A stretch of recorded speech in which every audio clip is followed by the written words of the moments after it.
Researchers at the University of Sydney have discovered an antidote to the deadly sting delivered by the most venomous creature on Earth, the Australian box jellyfish.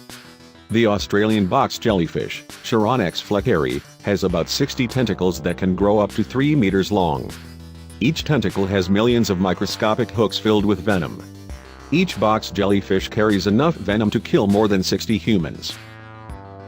A single sting to a human will cause necrosis of the skin, excruciating pain, and if the dose of venom is large enough, cardiac arrest and death within minutes.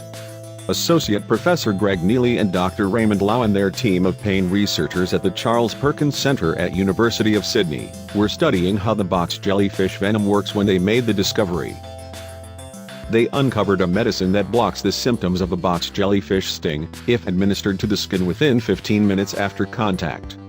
The antidote was shown to work on human cells outside the body, and then tested effectively on live mice.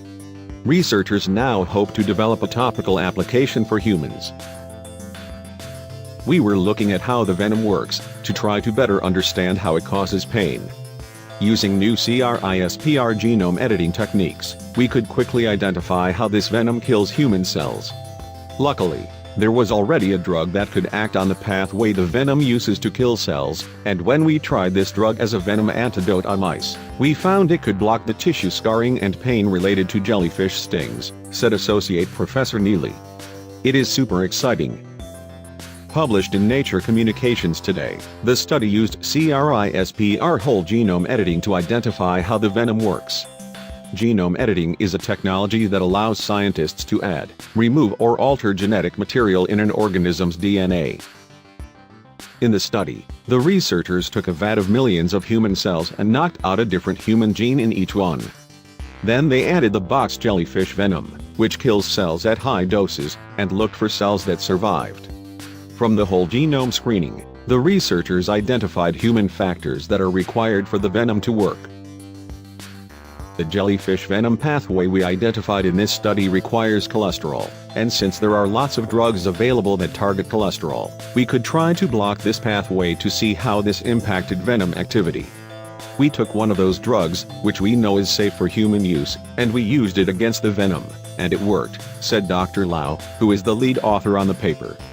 It's a molecular antidote. It's the first molecular dissection of how this type of venom works, and possible how any venom works, Dr. Lau said. I haven't seen a study like this for any other venom.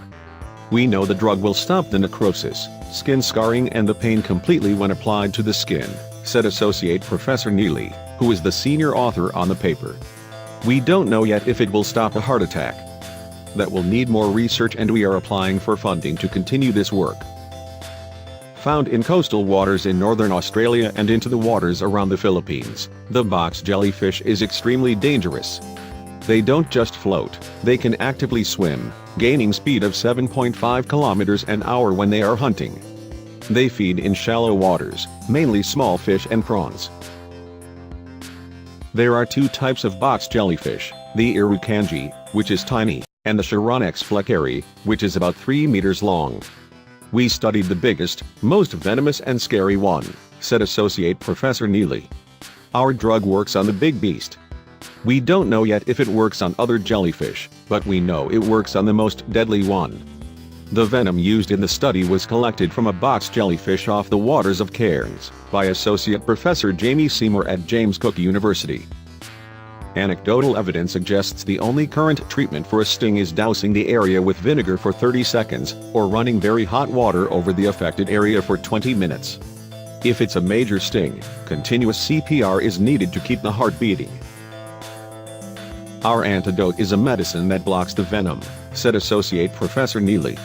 You need to get it onto the site within 15 minutes. In our study, we injected it. But the plan would be a spray or a topical cream. The argument against a cream is when you are stung it leaves lots of little stingers in you, so if you rub the cream on it might be squeezing more venom into you.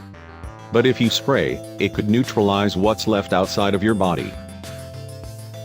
Associate Professor Neely and his team are now looking for potential partners to work on making the medicine available to the public. Associate Professor Neely's team work in functional genomics and study chronic pain at the Charles Perkins Centre, and he heads the Sydney Genome Editing Initiative at the University of Sydney. They are studying a range of deadly Australian creatures, the box jellyfish, and a wide variety of other venomous animals, in order to understand what causes pain. In 2018, pain and chronic pain cost $139 billion to the Australian economy, and is heading towards $215 billion by 2050, according to Pain Australia. Most of our work is directed at developing non-addictive painkillers for humans, said Associate Professor Neely. One way we do this is to figure out how painful venoms from Australian creatures work using brand new CRISPR technology. It is super cool.